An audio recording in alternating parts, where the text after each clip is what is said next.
নমস্কাৰ স্বাগতম জনাইছো মোৰ চেনেলটোলৈ। আজিৰ বিষয়বস্তু তৃতীয় শ্ৰেণীৰ আমাৰ গণিতৰ পাঠ 1 পৃষ্ঠা নম্বৰ 15 পৰা আলোচনা কৰা হ'ব।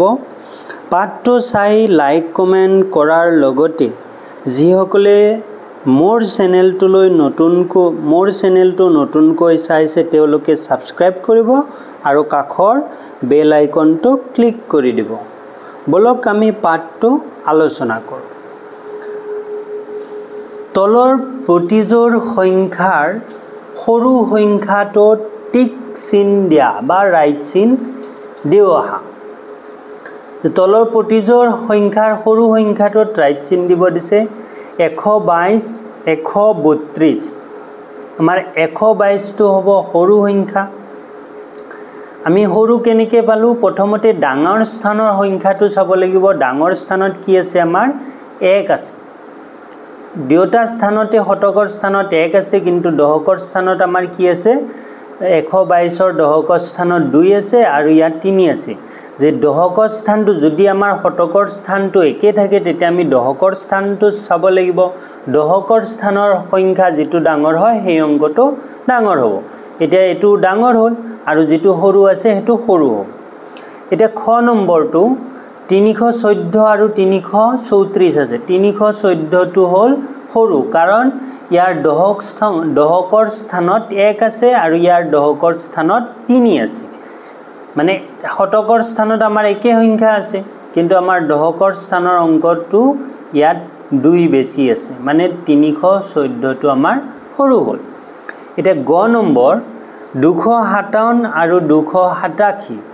257 টো হ'ব আমাৰ সৰু সংখ্যা, কাৰণ শতক স্থানত 2 টো একে আছে, কিন্তু দশকৰ স্থানত 257ৰ দশকৰ স্থানত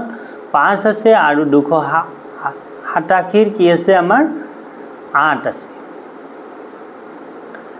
খ নম্বৰ 221 291। 221 টো হ'ব আমাৰ সৰু সংখ্যা, কাৰণ দশকৰ স্থানত 2 আছে আৰু ইয়াত 9 আছে। শতক স্থান একে আছে।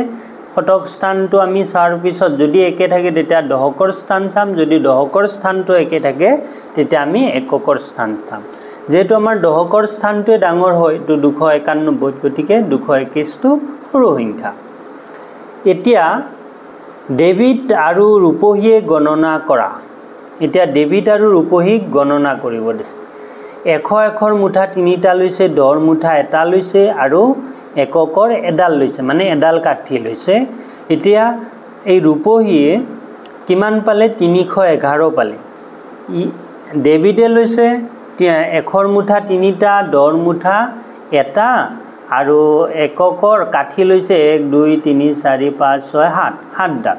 গতিকে ডেবিটে পালে কিমান? 317।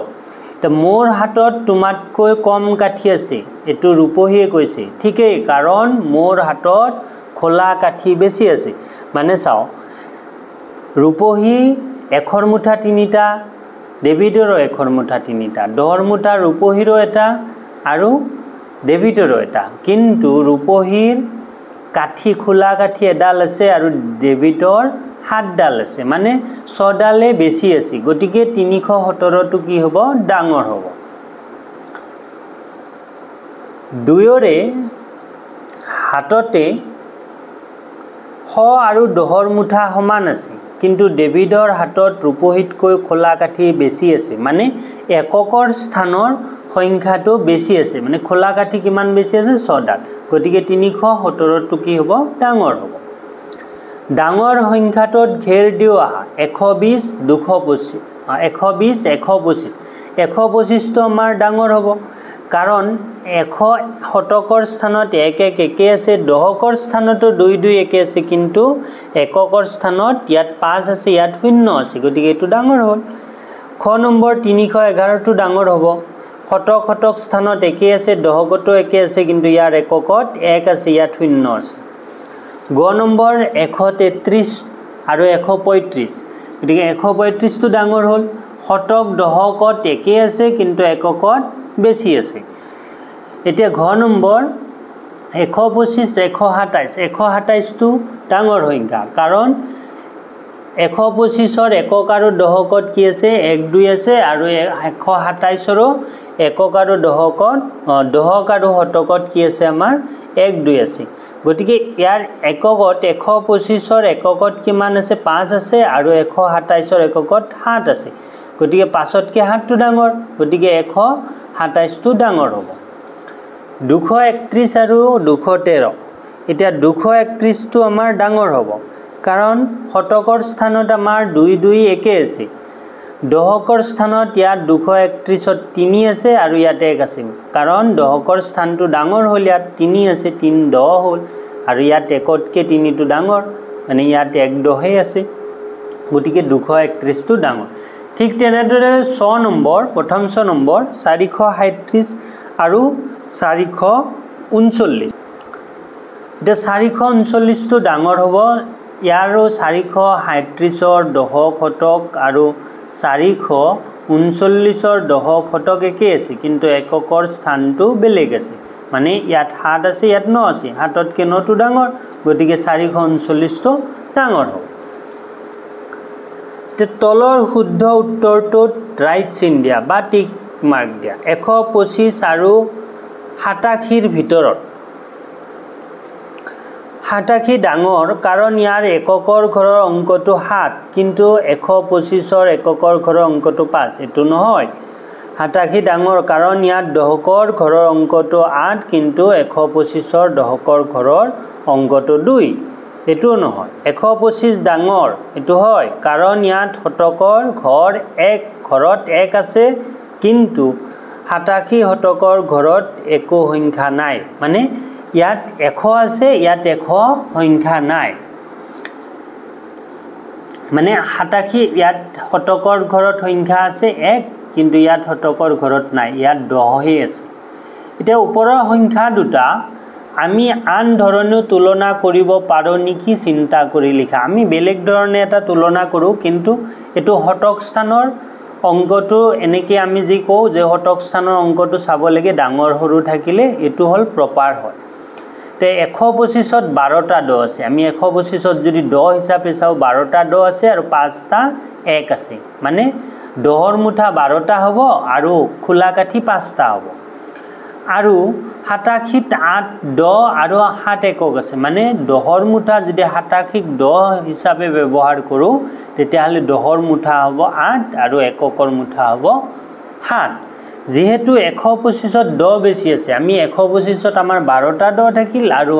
87ত 8টা 10 থাকিল গতিকে 125ত আমাৰ 10 বেছি আছে গতিকে 125 সংখ্যাটো ডাঙৰ হ'ব আমি এনেকেও তুলনা কৰিব পাৰো কিন্তু এটো প্ৰপাৰ মেথড হয় 125 ডাঙৰ কাৰণ ইয়াৰ শতকত 1 আছে কিন্তু ইয়াৰ শতকত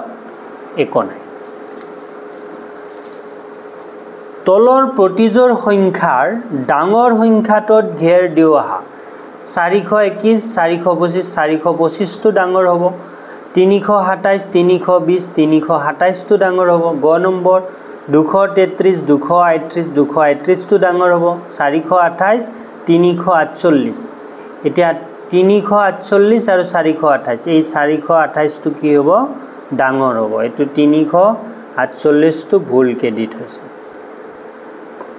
428টো কি হ'ব ডাঙৰ হ'ব কাৰণ শতকৰ স্থানত 4 আছে ইয়াত শতকৰ স্থানত 3 আছে তলৰ সংখ্যা কেইটাৰ সৰু সংখ্যাটোত ঘেৰ দিওহা 220 202 202টো সৰু 481 আৰু 389 389টো সৰু সংখ্যা কাৰণ ইয়াত শতকৰ স্থানত 3 আছে আৰু ইয়াত শতকত 4 আছে গ নম্বৰ 388 আৰু 288 288টো সৰু কাৰণ শতকত 3 আছে ইয়াত 2 আছে ঘ নম্বৰ 444 আৰু 448 তে 444টো কি হ'ব সৰু হ'ব কাৰণ ইয়াৰ এককত 4 আছে আৰু ইয়াৰ এককত 8 আছে এতিয়া গ্ৰেটাৰ দেন লেছ দেন আৰু সমান চিনৰ লগত পৰিচয় হোৱা গ্ৰেটাৰ দেন মানে ডাঙৰ মুখটো আমাৰ এইফালে যিফালে আমাৰ ডাঙৰ হয় ডাঙৰ মুখটো মানে যিফালে সংখ্যাটো ডাঙৰ হয় ডাঙৰ মুখটো সেইফালে থাকিব ইয়াত 5 আছে যে 5ৰ ডাঙৰ মুখটো এইফালে হ'ব এটো গ্ৰেটাৰ দেন বুলি কয় এইফালে বাওফালে যেটো ডাঙৰ মুখ হয় এটো গ্ৰেটাৰ দেন কয় এতিয়া ইয়াত 4 আৰু ইয়াত কেইটা আছে 6টা আছে গতিকে শৰ্ট এটো লেস দেন বুলি কব সোফালে যেটো ডাঙৰ মুখ হয় হেতু লেস দেন এতিয়া ইয়াত দুয়োফালে সমান আছে গতিকে সমান চিন 4 সমান 4 তলৰ ছবিবোৰ গণনা কৰি খালি বাকচত গ্ৰেটাৰ দেন লেস দেন বা সমান চিন বহুৱা ইয়াত আমাৰ কেইটা আছে 3 2 5 ইয়াত 3 2 5 এটো আমাৰ কি হ'ব সমান চিন হ'ব এটো সমান চিন হ'ব পাঁচটা আছে ইয়াত 4টা আছে ইয়াত 4 7টা আছে গতিকে এটো লেস দেন হ'ব এইফালে যেতিয়া হোফালে ডাঙৰ হয় ডাঙৰ মুখটো এইফালে হ'ব এটো লেস দেন হ'ব এতিয়া 3টা কলম আৰু ইয়াত 6টা কলম আছে এটোটো কি হ'ব লেস দেন হ'ব এই 6টা কলমৰ ফালে ডাঙৰ মুখটো এতিয়া এটোত হ'ব 5খন কিতাপ আৰু এখন কিতাপ এটো গ্ৰেটাৰ দেন হ'ব মানে ডাঙৰ মুখটো বাওফালে হ'ব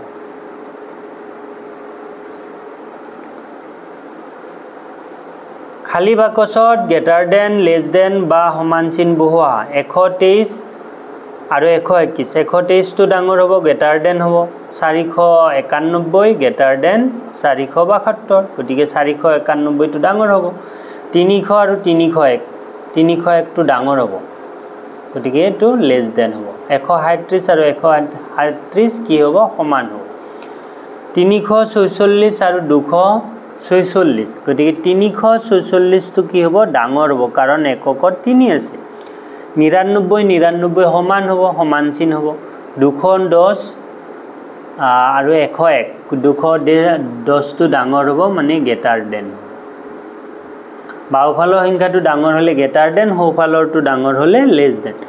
473 আৰু 437 473 টো ডাঙৰ হ'ব গতিকে এটো গ্ৰেটাৰ দেন ৰঙা ৰঙৰ ওচৰৰ অংকটোৰ পৰা আৰম্ভ কৰি কাৰ চিনৰ দিখেৰে লৈ সংখ্যাটো গঠন কৰো আহা 1 2 3 ৰে সংখ্যা গঠন 1 2 3 ৰে আমি সংখ্যা গঠন কৰিম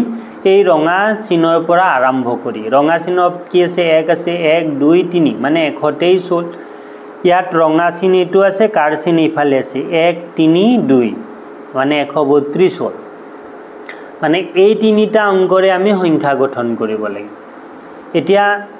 2 ৰে 2 3 1 2 3 1 তাৰ পিছত এটো হ'ব 2 1 3 এনেকৈ যাব লাগিব আকৌ এটো দিছে 3 পৰা 3 1 2 312 3 2 1 321 এনেকৈ আমি তিনিটা সংখ্যাৰে আমি 6টা অংক গঠন কৰিব পাৰো এতিয়া আকৌ 4 2 0 ৰে সংখ্যা গঠন কৰো আহা 4 ৰ পৰা এই ৰঙাৰ পৰা 4 2 0 মানে 420 4 0 2 402 আকৌ এটো হ'ব ৰঙাৰ পৰা 2 0 4 ৰঙাৰ পৰা আৰম্ভ হ'ব 2 4 0 ইয়াত যেতিয়া এটা শূন্য থাকিব এটা শূন্য থাকিলে তিনিটা অংকৰ সংখ্যা হ'ব 4টা সংখ্যা গঠন কৰো আহা 5 2 7 ৰে প্ৰথমতে আমি 5 টো লৈছো 5 2 7 কিমান হ'ব প্ৰথম 5 টো লৈ বাকি দুটাক লিখিছো তাৰ পিছত প্ৰথমে আকৌ 5 টো লৈছো এতিয়া সংখ্যা এই দুটা সংখ্যা উলট পালট কৰি দিলে হ'ল ইয়াত 7 টো এককত আছিল দশকত গল 572 তাৰ পিছত আমি 2 টো লৈছো 2 টো লিখি আমি 575 আৰু 275 আৰু 257 হ'ল এনেকৈ আমি 725 হ'ল আৰু 752 হ'ল 2 3 4 ৰে আমি প্ৰথমতে 234 443 382 342 324 432 আৰু 423 লিখিলো এনেকৈ মানে প্ৰথম সংখ্যাটো এটো ললা তাৰ পিছত এই দুটা লিখিলা তাৰ পিছত প্ৰথম এটোৱে লবা তাৰ পিছত এই সংখ্যাটো উলট পালট কৰিলো এতে প্ৰথমৰ দুটা হল এটোৰে লিখিলা তাৰ পিছত তিনি সংখ্যাটো ললা এটুক লিখিলা তাৰ পিছত এটো লিখিলা তাৰ পিছত এই দুটা উলট পালট কৰিলে হল এনেকৈ কৰি যাবা তলত দিয়া অংককেইটাৰে কি কি সংখ্যা গঠন কৰিব পাৰি লিখো আহা আৰু ইয়াৰে আটাইতকৈ ডাঙৰ আৰু আটাইতকৈ সৰু সংখ্যা দুটা ক্ৰমে নীলা আৰু ৰঙা ৰং দিয়া তে 1 3 4 1 3 4 দে আমি 134 143 341 314 431 আৰু 413 এই তিনিটা অংকৰ আটাইতকৈ ডাঙৰ হ'ব 431 আৰু এটো আটাইতকৈ সৰু হ'ব কিমান 134 এতিয়া শূন্য থাকিলে আমি চাৰিটা অংকহে লিখিব পাৰিম 130 103 310 আৰু 301 এই দুটা অংক আমাৰ দুটা অংকৰহে সংখ্যা হ'ব কাৰণ শূন্যটো যদি আমাৰ বাওফালে বহে মানে সংখ্যাৰ আগত বহে তেতিয়া হলে ইয়াৰ ভ্যালু নাথাকে এই সংখ্যাটো আমাৰ 31 এ হ'ল আৰু এটো 13 এ হ'ল এই দুটা সংখ্যা নহব যে শূন্য আগত বহিলে আমাৰ নহব যদি তিনিটা অংক দিয়া থাকে তিনিটা অংকৰ যদি এটা শূন্য থাকে আমি তেতিয়া মুঠ সংখ্যা আমি চাৰিটাহে লিখিব পাৰিম তিনি অংক বিশিষ্ট আৰু যদি তিনিটা অংক দিয়া থাকে শূন্যত বাহিৰে বাকি অংক কেটা দিয়া থাকে তেতিয়া আমি ছটা অংক লিখিব পাৰিম এতিয়া খেলোৱা 400 ৰ পৰা 25 লৈ 25 কৈ আগুৱাই সংখ্যাবোৰ বাকচত লিখোৱা মানে 25 25 কে আমি আগুৱাই যাব লাগে 400 ৰ লগত 25 যোগ কৰিলে আমি পাম 425 425 ৰ লগত আকৌ 25 যোগ কৰিলে 450 পাম 450 ৰ লগত আমি আকৌ 25 যোগ কৰিলে 475 পাম 475 ৰ লগত 25 যোগ কৰিলে 500 পাম এনেকৈ আমি আগুৱাই যাই থাকিব পাৰো 500 ৰ লগত যদি আমি 25 যোগ কৰো 525 পাম এতিয়া 600 ৰ পৰা 6 কৈ পিছুৱাই সংখ্যাবোৰ বাকচত লিখোৱা এতিয়া 6 নহয় 300 ৰ পৰা 6 কৈ পিছুৱাই সংখ্যাবোৰ বাকচত লিখোৱা তে 300 ৰ পৰা 6 কৈ পিছুৱাই যাব লাগে 300 ৰ পৰা 6 পিছুৱালে 294 হয় 294 পৰা 6 পিছুৱালে 288 হয় 288 পৰা 6 পিছুৱালে 282 তেনেকে 276 270 264 আৰু 258 252 246 240 এনেকে আমি 6 পিছুৱাই একেবাৰে তলত পালো কিমান ঘৰৰ একেবাৰে শেষৰ ঘৰটো হ'ব 240 তলৰ তালিকাখনলৈ চোৱাচোন